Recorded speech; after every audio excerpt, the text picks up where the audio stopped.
नमस्कार, मैं आरबी सिंह यादव और आप देख रहे हैं मेरा YouTube channel RB Singh Yadav editor. आज हम आपको हरियाणा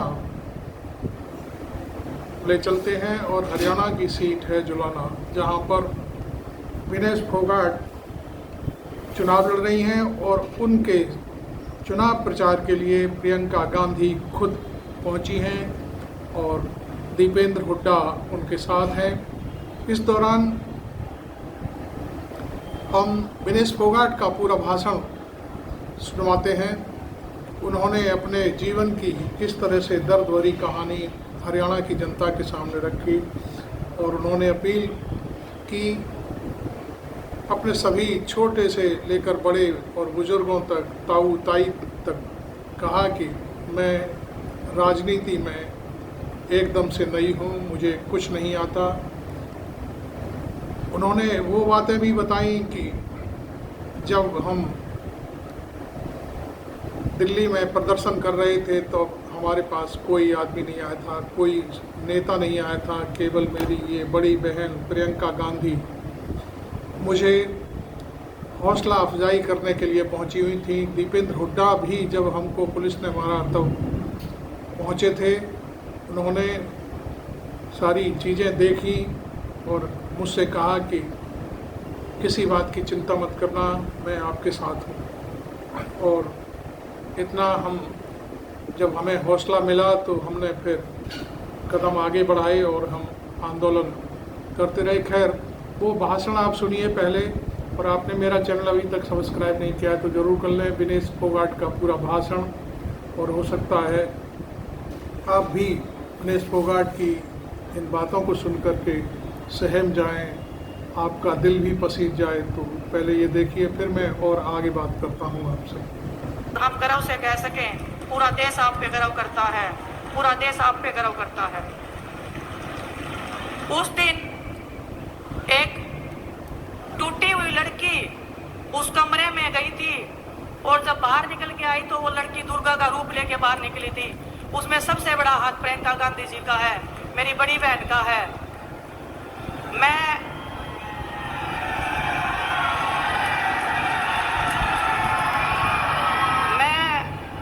बहुत भावनाओं से चलने वाली लड़की हूँ, राजनीति में नई नई आई हूँ।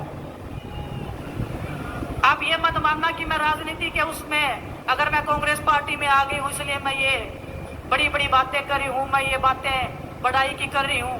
लेकिन मैं दिल से राहुल भैया का, प्रियंका गांधी जी का, सोनिया मैम का, मल्लिकार्जुन खड़गे साहब का, सभी पार्टी के जो वरिष्ठ नेतागण थे, जब ज्वाइनिंग से पहले हम उनसे मिले थे, ऐसे लगा था कि पूरा देश और एक मेरा परिवार जो है वो और बढ़ गया है और मैं अपना दर्द, अपनी तकलीफ उनके सामने रख सकती हूँ और वो 1 मिनट में, चुटकियों में मेरी समस्या का हल कर सकते हैं।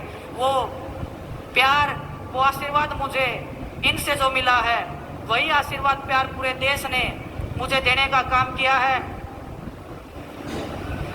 ओलंपिक से आने के बाद में इस पूरे देश ने जो मेरे को संभाला है, इस टूटी हुई लड़की को संभाला है। ये टूटी हुई लड़की आज आपके सामने पूरे दृढ़ विश्वास के साथ में खड़ी है और आपको ये कह सकती है, मेरी छोटी बहनों को बता सकती हूँ, मेरे बड़े भाइयों को बता सकती हूँ, जिंदगी में उतार चढ़ाव आते रहेंगे, लेकिन हमारे जैसे लोग, प्रियंका गांधी जी जैसी बड़ी बहन आपके पीछे खड़ी रह के हमेशा आपकी ताकत बनने का काम करेंगे। आप सबको पता है राजनीति में मैं नहीं हूं। दिन में 10 बार बड़े भाई दीपेंद्र सिंह हुड्डा जी के भी फोन आ जाते हैं मेरे पास में कि बहन क्या चल रहा है, ऐसे करना है, ऐसे करना है। जो मेरे को गाइडेंस मिल रहा है, जो परिवार मेरा एक इतना बड़ा क्षेत्र जुलाना विधानसभा का, हर दिन जो मैं गाँव में निकली हूँ, हमारा कारवां, हमारा परिवार, हमारा ये प्यार हमेशा बढ़ता गया है।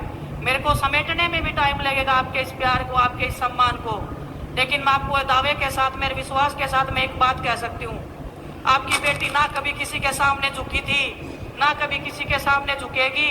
परमात्मा के सामने हमारा शीश झुकता है और बड़ों का हम आदर सम्मान अपनी जी जान से ज़्यादा करते हैं। और मैं ताऊ और ताई सबको एक बात बोलना चाहती हूँ जो पगड़ी आप मान सम्मान में अपनी इस बेटी को पहनाते हो।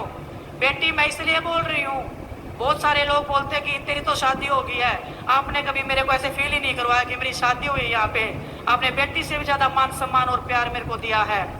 आपकी ये बेटी आपके हर दुख दर्द में, हर पिछड़े समाज के साथ में, हर उस दलित, हर उस अत्याचार के आगे खड़ी होगी जो आपने कभी झेला है। हर उस जातिवाद से, हर उस धर्म से आगे बढ़ के आपकी बेटी हमेशा आपके हकों की रक्षा करने के लिए आगे बढ़ती रहेगी। लेकिन वो ताकत और वो विश्वास आपको मेरे को देना पड़ेगा। जब आपकी बेटी विधानसभा में जाएगी तो मैं आपको विश्वास के साथ कह सकती हूँ कि वो आवाज जो बनेगी वो आपकी आवाज बनेगी। आपके बीच में से जो ये बेटी जाएगी, आपके हकों की आवाज बन के आपका जो मैंने कुश्ती के क्षेत्र में नाम किया है, आप 5 साल बाद जब मैं दोबारा आपके बीच में आऊंगी, यही बड़ा मंच होगा। और मैं दीदी को भी बताना चाहती हूँ, ये जुलाना विधानसभा एक नया इतिहास रचने जा रहा है। आपके आशीर्वाद से, आपके प्यार से इस जुलाना की मेरी कर्म भूमि को मैं हमेशा तहे दिल से बहुत शुक्रगुजार करती रहूंगी, धन्यवाद देती रहूंगी कि आपने इस बेटी को, एक ऐसी बेटी को जिसके पीछे इतने दुश्मन लगे हुए हैं, इतने लोग पीछे लगे हुए हैं तोड़ने को, डराने को, लेकिन आपके विश्वास से, आपकी ताकत से ना कभी डरे हैं, ना कभी झुके हैं। आप सबका जो विश्वास है वो ऐसे ही बना रहे, आपका प्यार ऐसे ही बना रहे। आपकी ये बेटी हमेशा दिन रात आपके बीच में रह के, बहुत सारे लोग बोल देते हैं कि ये तो चली जाएगी यहाँ से, मैं आपको विश्वास दिलाती हूँ। और दीदी ने जब, प्रियंका दीदी ने जब मेरे को यहाँ पे भेजा था, दीपेंद्र भाई साहब से जब मैं मिली थी, उन्होंने एक ही बात बोली थी कि कुश्ती के क्षेत्र से अलग है ये क्षेत्र, लेकिन जब आप अपने इन लोगों को टाइम दोगे तो ये लोग आपको अपने दिल और जान से ज्यादा प्यार करेंगे। और जुलाना की इस धरती ने मेरे को वो दिखा दिया है, वो प्यार, वो सम्मान देके। देखिए कितनी भीड़ है। आप सबका मैं तहे दिल से धन्यवाद करती हूँ। और मैं धन्यवाद करती हूँ आपको कि आप हमारे मान सम्मान में दिन रात मेहनत कर रहे हैं। हर एक कार्यकर्ता, हर एक हमारे पार्टी का नेता, चाहे 20 साल पुराने हो, चाहे 25 साल पुराने जो पार्टी में लगे हुए हैं, हर एक तक मैं पहुंचूंगी। अब ऐसे नहीं मानना कि भूल जाएगी, आपके घर तक, आपके चूल्हे तक आपकी बेटी जाने का काम करेगी। बस थोड़ा सा टाइम और वक्त मुझे आपको देना पड़ेगा, लेकिन आपको कभी निराशा नहीं होगी, ये मैं आपको विश्वास दिला सकती हूँ। आप सबका उन्हें बहुत बहुत धन्यवाद। और प्रियंका दीदी का, दीपेंद्र भाई साहब का मैं हमेशा आभार व्यक्त करती हूँ, हमेशा धन्यवाद व्यक्त करती हूँ। आप सबका, आपके प्यार का हमेशा मान सम्मान ऐसे ही बनाए रहेंगे। बहुत बहुत धन्यवाद आप सबका। मैं अब बिना विलंब के हरियाणा की हर बहन को जिसमें अपना भाई दिखाई देता है, हर पीड़ित में अपना मसीहा दिखाई देता है, और हर माँ में जिसको अपने बेटे की सूरत दिखाई देती है, उस हरियाणा के नूरे नजर भाई दीपेंद्र सिंह हुड्डा से आग्रह करूंगा, जोरदार तालियों के साथ भाई दीपेंद्र सिंह हुड्डा का इस्तकबाल हम करते हैं। भाई दीपेंद्र सिंह हुड्डा जी हमारे बीच में, हमारी नेता, हमारी बड़ी बहन, जिन्होंने हर संघर्ष में आपका साथ दिया। जब किसान पे बात आई, आपको लखीमपुर याद होगा, जब किसानों को बेरहमी से भाजपा सरकार के मंत्रियों की गाड़ियों के नीचे रौंदा गया, तो एक शेरनी की तरह एक हमारी बहन देश में अकेली निकली और लखीमपुर गई, जहां पर बीजेपी सरकार ने उन्होंने जेल में कई दिनों तक रखने का काम किया। जब हमारी बेटियों पे बात आई, जंतर मंतर में और दिल्ली की सड़कों पे हमारी बेटियों को घसीटा जा रहा था, तो देश में सबसे पहले कदम बढ़ाकर हमारी बेटियों के सम्मान में, हमारे खिलाड़ियों के सम्मान में अगर कोई पहुंचा तो हमारी ये शेरनी, हमारी ये बहन प्रियंका गांधी पहुंची। जब संविधान की बात आई और गरीब की बात आई, संविधान पे आक्रमण हो रहा था देश में, तो हमारी बहन सबसे पहले आई। और जब हरियाणा के मान सम्मान की बात आई तो हमारे बहन ने हमेशा हरियाणा के लिए हमेशा बहन खड़ी रही। आज ऐसी हमारी बहन का मैं अपने इलाके में आप सबकी तरफ से स्वागत करता हूं कि आज हमारे हरियाणा की इस पावन धरा पे और मेरे इस इलाके में आप आए हो। मैं बहुत बहुत आपका स्वागत करता हूं। बाकी हरियाणा में क्या चल रहा है, ये रिपोर्ट आप तक पहुंच गई कि नहीं पहुंच गई जुलाना वालों? क्या चल रहा है, किसकी सरकार बन रही है? हरियाणा के कोने कोने से आज एक ही आवाज आ रही है, बीजेपी की दमनकारी सरकार जा रही है और कांग्रेस पार्टी की सरकार, देखो हमने नहीं कहा कि आ रही है, बोलो अंदर से आपकी आवाज आई, क्योंकि ये भगवान की आवाज है, सच की आवाज है। जो ये सरकार, बीजेपी की सरकार, जिसने हरियाणा का इतना नुकसान किया, जिस सरकार ने आज हरियाणा को देश में नंबर 1 बना दिया बेरोजगारी में, हरियाणा को देश में नंबर 1 बना दिया नशे में, हरियाणा को बीजेपी ने नंबर 1 बना दिया देश में अपराध में, भ्रष्टाचार, महंगाई, आज विकास की पटरी से हरियाणा को उतारने वाली ये सरकार, 750 किसानों की जान की कुर्बानी लेने वाली बीजेपी ये सरकार, हमारी बेटियों को दिल्ली की सड़कों पर घसीटवाने वाली बीजेपी की ये सरकार, बाबा साहब भीमराव अंबेडकर जी के संविधान की हत्यारी है भाजपा की सरकार, गरीब आदमी की सारी स्कीम्स को हरियाणा में बंद करने वाली बीजेपी की ये सरकार, आज हर घर को परेशानी में डालने वाली बीजेपी की ये सरकार। आज जब हमने इस सरकार से, मैं प्रियंका जी को बताना चाहता हूं, हमने एक पदयात्रा करी और सरकार से पूछा कि आपने हरियाणा का इतना भट्टा बिठा दिया कि नहीं बिठा दिया इन्होंने हरियाणा का भट्टा? सवाल पूछा कि आपने हरियाणा का जो भट्टा बिठा दिया है, हरियाणा हिसाब मांग रहा है 10 साल के आपके कुशासन का।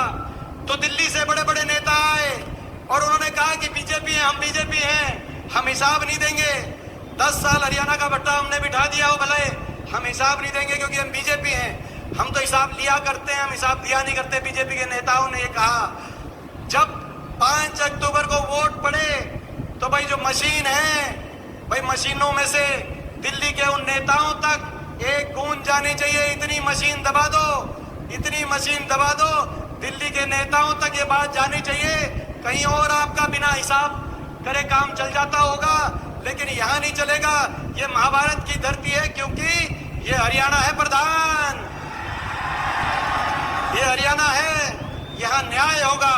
बहन बेटी के जब मान सम्मान पे बात आई, ये वो देश है, प्रदेश है जहाँ दुश्मन की बहन बेटी की इज्जत को भी अपनी इज्जत मानने की संस्कृति है।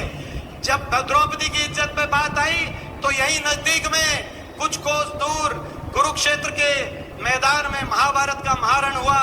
ये वो देश है, यहाँ आपकी हरियाणा की बेटियों के साथ क्या हुआ वो आपने नजारा देखा। मैं आज दीदी का स्वागत करने के साथ साथ आप सबकी तरफ से एक आश्वासन दिलाना चाहता हूं दीदी को। जब यहाँ पे आए हम नामांकन में, जब यहाँ पे आए विनेश बहन के प्रचार में, तो इन सब ने कहा कंपटीशन लगेगा। गढ़ी सांपला कलोई जो हुड्डा साहब का विधानसभा क्षेत्र है, गढ़ी सांपला कलोई का और जुलाना का कंपटीशन लगेगा कि कौन ज्यादा जिताएगा। तो मैंने इनको कहा कि भाई जुलाना से ज्यादा जिता दो आप। बताओ भाई, जुलाना से ज्यादा जिता दोगे क्या? जुलाना से ज्यादा जिताओ आप। बड़ी जीत, आप बड़ी जीत जुलाना में देना, ताकि अगली कांग्रेस की सरकार प्रदेश में प्रियंका जी के नेतृत्व में, राहुल गांधी जी के नेतृत्व में और सतपाल ब्रह्मचारी जी, दिनेश जी और हम तीनों मिलकर प्रदेश में जुलाना को नंबर 1 विकास में बनाने की जिम्मेदारी आज हम लेने के लिए आए हैं। ये हमारी जिम्मेदारी है, जुलाना को विकास में नंबर 1। बहुत दिनों से जो है मैं समझता हूँ ये जुलाना हल्के की आज आस है कि जुलाना विकास में प्रदेश में नंबर 1 आए। तो आज ये हमारी जिम्मेदारी है और आपकी जिम्मेदारी है बड़ा आशीर्वाद देकर मेरी इस छोटी बहन विनेश फोगाट को बड़ा आशीर्वाद देकर आप चंडीगढ़ भेजना। आपके आशीर्वाद की एक एक वोट से मुझे और हम सबको उतना ही आशीर्वाद मिलेगा जितना विनेश को मिलेगा, और मिलकर हम चलेंगे। बताओ, दीदी को विश्वास दिला दूं, ये जो हल्का ये प्रदेश में नंबर 1। अब मैं आग्रह करता हूं आपके बीच में, जिस घड़ी का आप इंतजार कर रहे थे वो घड़ी आ गई है। ये छोटी बात नहीं है कि हमारी बड़ी बहन अपनी छोटी बहन के लिए जुलाना में आज आपके बीच में आई हैं और उनको हमने विश्वास दिलाया कि आप जो आए हो, आपका मान सम्मान जुलाना रखेगा। ये इलाका 36 बिरादरी दीदी आपका मान सम्मान रखेगा। मैं 2 नारों के साथ आपको आमंत्रित करता हूं कि आप आएं और लोगों के जुलाना के हमारी छत्तीस बिरादरी की सरदारी के सामने प्रियंका गांधी, राहुल गांधी, मल्लिकार्जुन खड़गे, कांग्रेस पार्टी, प्रियंका दीदी।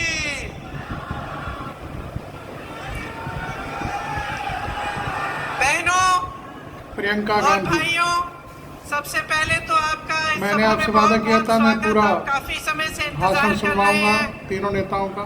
देखिए, श्री दीपेंद्र हुड्डा जी, मेरी छोटी बहन विनेश, श्री सतपाल ब्रह्मचारी जी, श्रीमती कृष्णा पूनिया जी, श्री राजा बरार जी जो पंजाब से आए हैं, मंच पर आसीन सभी वरिष्ठ नेतागण, सभी पदाधिकारी। मैं जानती हूं कि इस सीट से कई उम्मीदवार भी थे कांग्रेस पार्टी के, उनको भी मैं आश्वासन देना चाहती हूं कि आपकी भी पहचान होगी, सरकार बनेगी तो आप मदद कर रहे हैं, इसमें बहुत खुशी है हमारी। सबका इस मंच पर बहुत बहुत स्वागत। ये आपका हरियाणा प्रदेश किसानों, जवानों, पहलवानों का प्रदेश है। यहाँ आकर बहुत खुशी होती है, बहुत गर्व महसूस होता है। दिल्ली तो पास में ही है, आना जाना काफी हो जाता है। मेरे बच्चे गुड़गांव में पढ़े, मेरा अपना भी अनुभव है आपके प्रदेश का। मेरी बहनें बैठी हैं। कुछ सालों पहले, लगभग 8 साल पहले, मेरी बेटी शायद 15-16 साल की थी, तब वो हरियाणा प्रदेश के लिए बास्केटबॉल खेली। तो वो भी खेल कूद में तेज है। जब उसको यहाँ आना था एक कैंप के लिए, सर्दी का समय था, मैं भेजना चाह रही थी कि जाए, बाकी बच्चों के साथ अच्छी तरह से खेले, सीखे। तो मैंने कहा मैं छोड़ आती हूँ। मैं यहाँ आई, सोनेपत के पास एक जगह थी जहाँ पे स्कूल में एक कैंप था, कोचिंग का कैंप था। तो सुबह छोड़ना था और शाम को बेटी को घर ले जाना था। तो मैंने सोचा अगर मैं कैंप में जाऊंगी तो सबको पता चलेगा कि ये किसकी बेटी है। तो मैंने सोचा कि इससे अच्छा मैं थोड़ा दूर उसको छोड़ देती हूँ और वो चली जाएगी और शाम को मैं आके ले लूंगी, तो किसी को पता नहीं चलेगा कि मेरी बेटी है, सब की तरह समान तरह से उसके साथ व्यवहार होगा। तो मैंने बेटी को छोड़ दिया सुबह पाठशाला में। यहाँ सोनेपत के पास एक सरकारी पाठशाला थी शायद, और मैंने सुरक्षा कर्मियों को कहा कि अपनी गाड़ी हम किसी खेत के पास लगा देते हैं, गाड़ी में रुक जाएंगे पूरे दिन। तो बैठी थी मैं गाड़ी में, कुछ 1-2 किलोमीटर दूर था पाठशाला से, और मैंने खेतों में देखा कि एक दादाजी खेत में काम कर रहे हैं। तो मैंने सुरक्षा कर्मियों को कहा आप यहीं ठहरो, मैं जाके जरा बात करती हूँ। मैं चली गई खेत में उनसे बात करने के लिए। उन्होंने मुझे पहचाना नहीं, सुरक्षा कर्मी दूर थे। बातचीत हुई, मैंने कहा मुझे सिखा दीजिए कटाई करना। कटाई कर रहे थे तो थोड़ा सिखाया मुझे, थोड़ी सी कटाई मैंने उनके साथ कर ली। उन्होंने सोचा होगा ये शहर की लड़की है, थक गई होगी, धूप बहुत है, तो कहा कि बेटा घर चलो मेरे साथ, घर में चाय पिलाएंगे, थोड़ा सा आराम कर लेना। मुझे भी लगा कि पूरे दिन इंतजार करना है, तो चलो इन्हीं के घर चले जाती हूँ, दादू जी के साथ चली जाऊंगी, वहीं बैठ जाऊंगी, पूरा दिन इंतजार करना है मुझे। तो दादू के साथ मैं घर चली गई। मुझे घर ले गए अपने, घर में दादी जी थी, छोटे छोटे बच्चे थे, बहुएं थी। मुझे खाना खिलाया, पराठे बनाए, चाय पिलाई, सारी बातें बताई कि कौन कहाँ पढ़ता है, कौन किसकी नौकरी कहाँ है, सारी चीजें मुझे एकदम अपना लिया। मतलब अभी अभी मिले थे, मुझे जानते नहीं थे, अपने परिवार समान घर ले गए, अपनाया। मुझे भी बहुत अच्छा लगा, खूब बातें हुई कि किस तरह से क्या करते हैं, क्या होता है, अपना जीवन कैसे गुजारते हैं। तभी 4-5 घंटे बीत गए, मुझे पता भी नहीं चला। 4-5 घंटों बाद उनका बेटा घर आया। अब इत्तेफाक से उनके बेटे ने रायबरेली में काम किया था, तो मुझे देखते ही पहचान लिया और कहा कि आप तो प्रियंका हैं। तो अब मैंने कहा नहीं था, मैंने कुछ कहा नहीं था उनको, तो मुझे भी अचानक मुझे लगा, मैंने कहा हाँ। तो फिर तो सबने और भी गले लगाया और फिर दादी जी की बात की, पिताजी की बात की और हमारी एक दोस्ती हो गई। देखिए, आज से 10 साल बीत गए हैं। जब जब मेरी रैली आसपास लगती है तो उनका बेटा मनोज कभी कभी दादू जी को ले आते हैं मेरे से मिलने, कभी कभी मेरे घर भी आते हैं। जब जब मेरे घर आए तब कभी खाली हाथ नहीं आए, गन्ना लाए, घी लाए, बच्चों के लिए कुछ ना कुछ लाए, कपड़े लाए। और दादी जी सीधे मेरी रसोई में गई और पराठे बनाने लग गई, सबके लिए खाना पकाया। तो एक अपनापन जो था वो एकदम बन गया। और मुझे अक्सर लगता है कि यही है हरियाणा, यही है हरियाणा की जनता, यही है आपकी संस्कृति, यही है आपके संस्कार। और एक और बात बता देती हूँ कि उन 8 सालों में मेरे से एक चीज नहीं मांगी। कुछ भी मांग सकते थे जब हमारी सरकार थी केंद्र में, तो ठीक है, लेकिन सरकार न होते हुए भी कुछ भी मांग सकते थे, नौकरी दिलवा दो, एक काम करा दो। कुछ नहीं मांगा आज तक मेरे से, सिर्फ मुझे प्रेम दिया है। और मैं समझती हूँ हमेशा कि जो आपका प्रदेश है और मेरा परिवार है, उसके बीच जो रिश्ता रहा है, उसी का प्रतीक ये मेरा एक छोटा सा रिश्ता जो इस एक परिवार के साथ है वो है। एक और बात बताती हूँ, मेरी बच्ची फिर हरियाणा के लिए खेली और उसके साथ 10 और लड़कियां थी जो उसकी टीम में थी। यहाँ से दूर जाना था पौंडीचेरी, चेन्नई से भी आगे, मद्रास से भी आगे। वो लड़कियां गई, मैं भी साथ साथ चली गई। मैंने कहा मम्मी हूँ, जाना चाहिए। बाकी एक और लड़की थी जिसकी माताजी साथ में थी। बाकी सारी जो लड़कियां थी गांव की लड़कियां थी, खूब मेहनत करके आगे बढ़ी थी। उनके माता पिता नहीं आए उनके साथ। वो वहां पे 4-5 दिन जो टूर्नामेंट थी उसके लिए उन्होंने संघर्ष किया। बहुत गर्मी थी उस समय, मेरे ख्याल से 44-45 डिग्री की गर्मी थी। और जो मेरी बेटी की टीम की कैप्टन थी उसका नाम रितिका था। छोटी सी लड़की थी, विनेश की तरह, तुम्हारी तरह छोटे बाल थे उसके। 102 बुखार था उस लड़की को, लेकिन वो खेलती रही, रुकी नहीं। डांट खाई उसने अपने कोच से। टीम को जिताने के लिए उसने इतना परिश्रम किया। मेरी बेटी घर आके मुझे कहती है, माँ 102 बुखार था उसको, अगर मुझे बुखार होता तो तुम घर ले आती, बोलती कि ले जाओ अभी नहीं खेलना है। वो अकेली थी, वो लड़ी, संघर्ष किया उसने। हमारी पूरी टीम उसके साथ खड़ी थी, लेकिन वो अकेली लड़की 102 बुखार लेकर वो खेलती रही, वो रुकी नहीं। तो मैं समझती हूँ कि हर लड़की, हरियाणा की हर लड़की के दिल में ये आग है। हर बेटी ने संघर्ष किया है अपने अपने तरह से। आप सब बड़ा करते हो, पालते हो, पोसते हो, किसी कैंप में भेजते हो, स्पोर्ट्स के लिए भेजते हो, आगे बढ़ाने के लिए आप संघर्ष करते हो, भरोसे के साथ भेजते हो। मैंने भी जब जब अपने बच्चों को भेजा है, चाहे स्कूल में, पाठशाला में, कोचिंग कैंप में, तो कुछ भरोसा होता है अध्यापकों पे, कोच पे, आगे जो संस्था है उस पे भरोसा होता है कि चलो हम भेज रहे हैं अपने बच्चों को, आप कम से कम हमारे बच्चों की हिफाजत कर लोगे। बच्चा भी देश के लिए, प्रदेश के लिए लड़ रहा है, संघर्ष कर रहा है, खेल रहा है। पूरे देश को गर्व होगा अगर जीतेगा, तो उसकी हिफाजत करिए।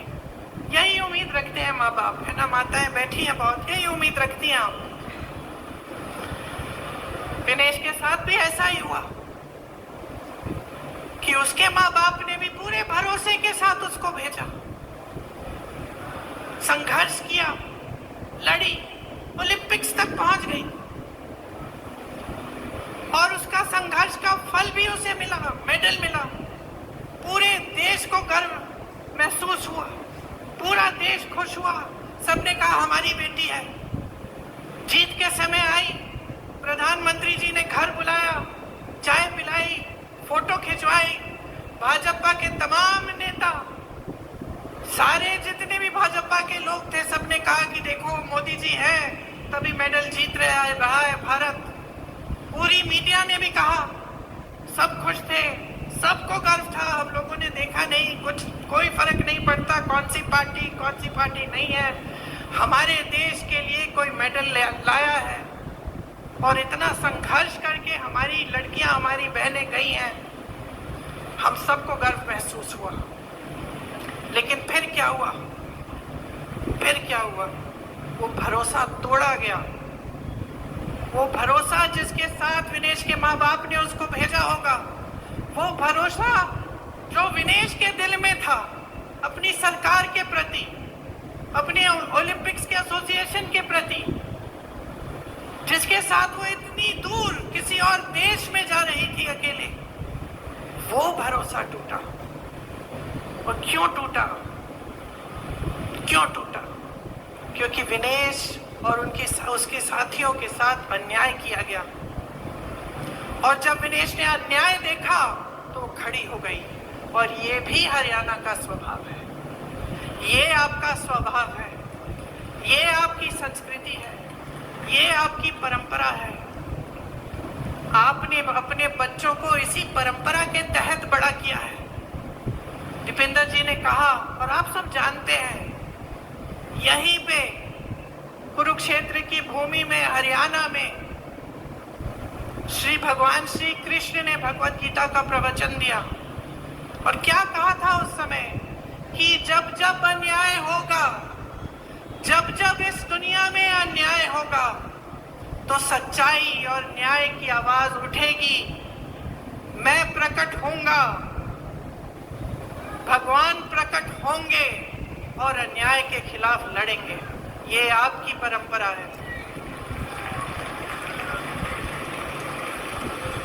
तो जब हम विनेश की बात करते हैं, सिर्फ विनेश का संघर्ष नहीं था, ये सिर्फ एक महिला का संघर्ष नहीं था, ये आप सबका संघर्ष है, ये आप सबकी लड़ाई है। जब इनके साथ अन्याय होता है, आप सबके साथ अन्याय होता है, आप सबका भरोसा टूटता है, आप सबके साथ विश्वासघात होता है। और आपकी परंपरा रही है, भगवत गीता की सीख से ही महात्मा गांधी जी ने हमारा स्वतंत्रता संग्राम चलाया। आज उनका जन्म दिवस है। आज अगर हम उनको याद करते हैं तो हमें एक बात याद आती है, सत्यमेव जयते, अहिंसा, सत्य। और कहाँ से मिली उनको ये बातें? भगवत गीता से मिली, भगवान श्री कृष्ण के प्रवचन से मिली, उनके संदेश से मिली। अभी नवरात्रि शुरू हो रहे हैं, दशहरे पे हम किस चीज की विजय मना रहे हैं? न्याय की विजय मनाने जाएंगे। अन्याय के खिलाफ न्याय की विजय, असत्य के खिलाफ सत्य की विजय मनाने जा रहे हैं। तो ये हमारी महान धार्मिक परंपरा है, और खास तौर से यहाँ आपकी धरती की। और आज आपके साथ हर स्तर पर विश्वासघात हो रहा है, हर स्तर पर अन्याय हो रहा है। मैंने कहा, किसानों की धरती है, जवानों की धरती है, पहलवानों की धरती है। किसानों के साथ कितना अन्याय हुआ। 3 काले कानून लाने वाले मोदी जी अपने घर से तब 5 मिनट के लिए बाहर नहीं आ पाए, जब आप महीनों से उनके दरवाजे के पास कुछ ही किलोमीटर दूर दिल्ली के बॉर्डर पे खड़े हुए उनसे न्याय मांग रहे थे। वो ऐसे कानून बनाने जा रहे थे जिससे आपके पेटों पे लात पड़ती। उनको मालूम था कि इन कानूनों से सिर्फ बड़े बड़े उद्योगपतियों का फायदा होगा, किसानों का कोई फायदा नहीं होने वाला है। फिर भी वो पीछे हटे नहीं। आपने संघर्ष किया, बैठे रहे महीनों के लिए, आप पे लक्ष्य चलाया गया, आपको मारा पीटा गया, 750 किसान शहीद हुए। ये हिले नहीं, हिले तब जब उत्तर प्रदेश का विधानसभा का चुनाव आया, जिसका जिक्र आपने किया दीपेंद्र जी। जब चुनाव आया तब हिले, तब इनको लगा कि अब चुनाव में मुश्किल हो जाएगी, ये 3 काले कानून हम वापस ले लेते हैं। तो किसानों के साथ इन्होंने सरासर अन्याय किया। एमएसपी की बात करते हैं और फिर उन उपजों पर एमएसपी देते हैं जो आप यहाँ पे उगाते ही नहीं हैं। कहते हैं हमने 24 ऐसी चीजें हैं जिन पे 24 फसल है जिन पे हमने एमएसपी दिया है, उसमें से 10 तो आप उगाते ही नहीं है यहाँ हरियाणा में। तो किसको बेवकूफ बना रहे हैं? पूरा देश देख रहा है, देश की जनता देख रही है। आपने कहा कि रोजगार के मामले में हरियाणा सबसे पीछे है। रोजगार बनाएंगे कहां जब इन्होंने सब अडानी और अंबानी को दे दिया है? सारी चीजें जो है, सारी जमीन, सारे उद्योग, सारे बंदरगाह, सारे हवाई अड्डे, सब कुछ बड़े बड़े उद्योगपतियों को दे दिया है। तो रोजगार बनेंगे कहां से? जो आपके छोटे मोटे बिजनेस होते थे, जहां से रोजगार बनते थे, जो खेती किसानी थी, वहां से आज रोजगार नहीं बन सकते हैं। तो ये रोजगार देने का काम कर ही नहीं सकते, क्योंकि इनकी नीतियां ही इसके खिलाफ है, आपके खिलाफ है। इसीलिए अग्निवीर जैसी स्कीमें निकालते हैं, जिससे आप अपने बच्चों को, जब नौजवानों को आप सरहद पे भेजते हैं देश के लिए शहीद होने के लिए, और उनको बताया जाता है कि अगर तुम शहीद हो जाओगे तो तुम्हारे माँ बाप को पेंशन नहीं मिलेगा। बताया जाता है कि जाओ 4 सालों के लिए सेना में भर्ती हो जाओ और 4 साल बाद वापस आ जाओ, फिर से बेरोजगार बनो और फिर से नौकरी ढूंढने निकलो। ये दिया है आपको मोदी जी ने। आपको ये एक फैमिली आईडी दे दी, पहचान पत्र जिसमें परिवार के हर सदस्य का नाम, हर सदस्य की आमदनी चाहिए इनको। मैं मिली थी कुछ लोगों से भैया के साथ 2 दिन पहले, वो बता रहे थे कि जब से ये आईडी आया है तब से मुसीबत ही मुसीबत है। सबकी आमदनी जोड़ दी है और कईयों की आमदनी नहीं है, वो उसमें छोटी आमदनी डाल के जोड़ दी और फिर कह दिया कि ना तुम्हारा बच्चा सरकारी स्कूल में पढ़ सकता है क्योंकि तुम्हारी तो आमदनी बहुत है, या कह दिया कि जो किसान को सुविधाएं मिलती हैं वो तुम्हें मिलेंगी नहीं क्योंकि तुम्हारी आमदनी बहुत है। तो इस तरह से आपको गुमराह करने का काम किया है। 10 साल हो गए, 10 सालों से सिर्फ और सिर्फ आप अन्याय देख रहे हो, नौजवानों के साथ, पहलवानों के साथ, किसानों के साथ, महिलाओं के साथ। तो बचता क्या है? भगवान ने कहा कि जब जब अन्याय होगा तो न्याय की लड़ाई लड़ने के लिए आपके बीच उतरेंगे। लेकिन ये भगवान तो आपके दिल में भी तो है, यही भगवान आपके दिल में है, तो कब खड़े होगे इस अन्याय के खिलाफ? विनेश खड़ी हुई, बड़े बड़े नेताओं ने इसका साथ छोड़ दिया, मोदी जी ने नहीं बुलाया चाय पे, आए भी नहीं इनसे मिलने के लिए, बात करने के लिए, लेकिन इस देश की जनता खड़ी हो गई विनेश के साथ। आप खड़े हुए विनेश के साथ क्योंकि आपके दिल में सच्चाई है, आपके दिल में भगवान है।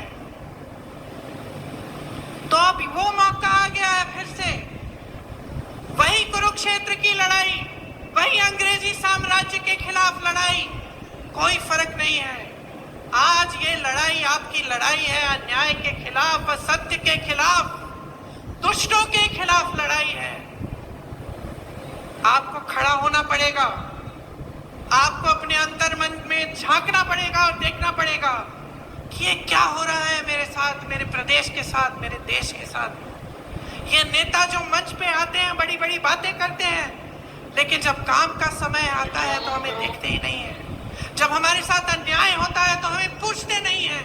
जब हम इनके दरवाजे तक पहुंचते हैं और सड़क पे बैठ के इनसे यही गुहार लगाते हैं कि हमारी बात सुन लीजिए, हमारे साथ अन्याय हो रहा है, हमें आपके कानून नहीं चाहिए, हमारी भलाई करिए, तब हमारी तरफ देखते तक नहीं है। किसान कुचले जाते हैं, इनके मंत्री के बेटे के द्वारा जीप के पहियों के नीचे कुचले जाते हैं, ये हिलते नहीं है, पलक नहीं झपकाते। तो क्या हो रहा है आपके साथ? सरकार बनाता कौन है? आप बनाते हैं। नेताओं को बनाता कौन है? आज चाहे दीपेंद्र जी हो, चाहे मैं हूं, चाहे विनेश जी हो, क्या आपके बिना हम इस मंच पे बैठ सकते हैं? क्या अगर आपने हमारा समर्थन नहीं किया होता, हमें आगे नहीं बढ़ाया होता, हमें ये अपना कीमती वोट नहीं दिया होता, तो क्या हम यहाँ आकर नेतागिरी कर सकते हैं? तो आपको समझना पड़ेगा कि शक्ति आपकी है, बहनें आपकी सबसे बड़ी शक्ति है।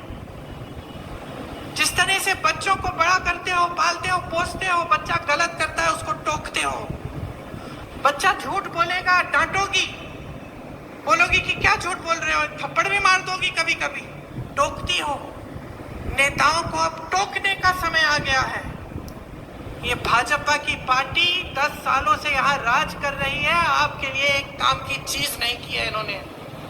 जब जब आपको जरूरत पड़ी है पीछे हटे हैं। आपसे सिर्फ अपना स्वार्थ साधना है, खुद को आगे बढ़ाना है, यही इनको सूझता है। भ्रष्टाचार की बात करते हैं, मुझे हंसी आती है। मोदी जी कोई पुरानी चीजें 10 साल पुरानी पता नहीं क्या क्या बातें करते रहते हैं, हंसी आती है मुझे। अरे इससे बड़ा भ्रष्टाचार क्या है कि देश के सारे उद्योग आपने अपने 2 मित्रों को दे दिए?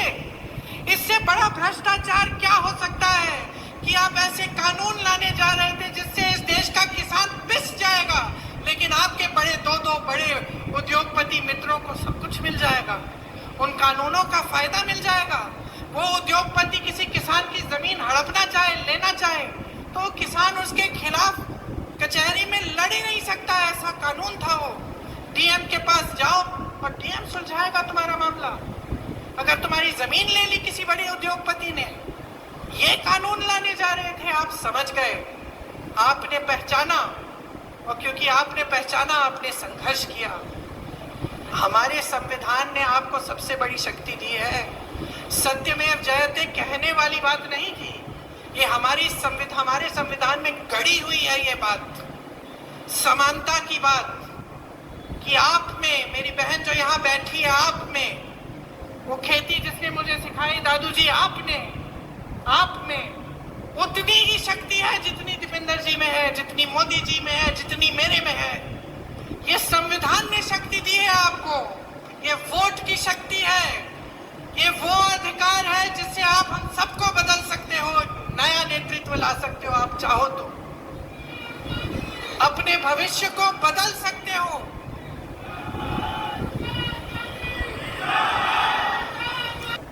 आपने देखा अंत में